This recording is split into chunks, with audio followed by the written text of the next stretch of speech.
court was just about to rule a government surveillance operation was illegal. So the government did not wait for the verdict. It passed a new law declaring retroactively that what it had done was legal all along. That happened in Australia in December 2024, while the case was still live in the High Court. In October 2025, the court upheld it. Here is what the law was protecting. In 2018, the FBI shut down a company called Phantom Secure, which sold encrypted phones to cartels and organized crime. One of the developers facing charges offered them something else. He was building a new platform. Instead of shutting that down too, the FBI built it with him. They called it Anon. It looked untouchable. Modified phones, a stripped down operating system, the messenger hidden behind a calculator icon. Every message was supposed to be locked between sender and receiver.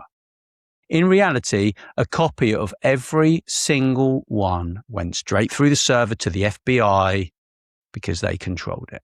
This was never just an American operation. The FBI could not legally run something like this against people inside the United States. So the Australian Federal Police became the backbone of it, hosting the technical side and starting distribution in Australia in the late 2018. 50 devices at first, spreading through word of mouth from criminals who used to buy from Phantom Secure.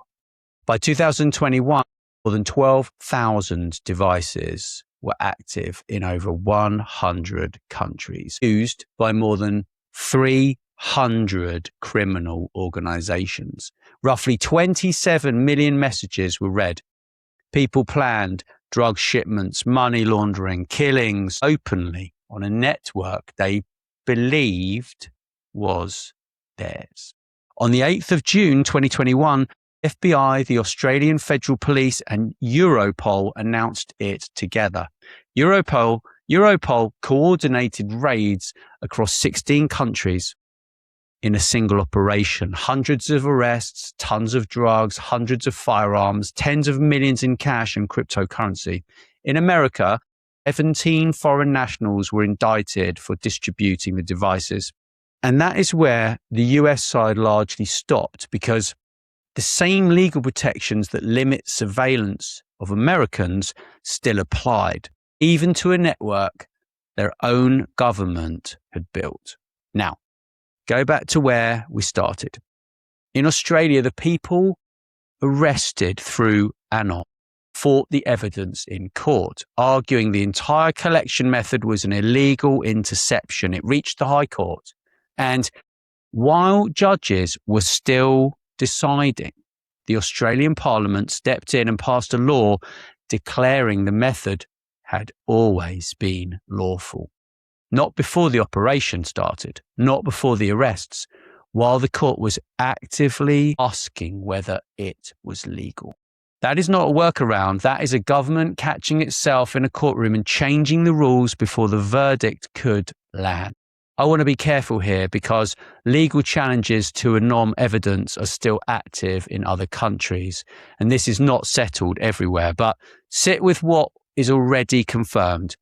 A state agency built and ran the exact kind of criminal enterprise it prosecutes other people for building.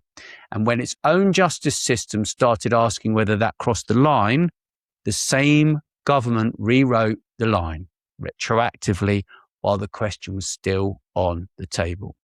Imagine actually trusting what you read again, because everything online is AI generated, copy pasted and built to sell you something.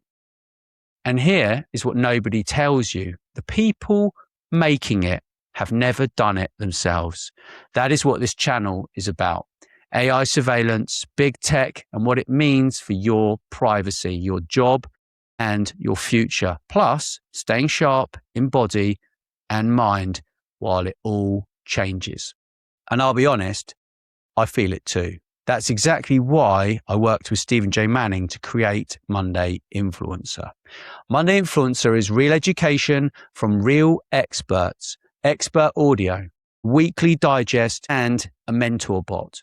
So you can trust what you learn again. Want more? Get the real story. Subscribe to Monday Influencer. The link is in the description. Thanks.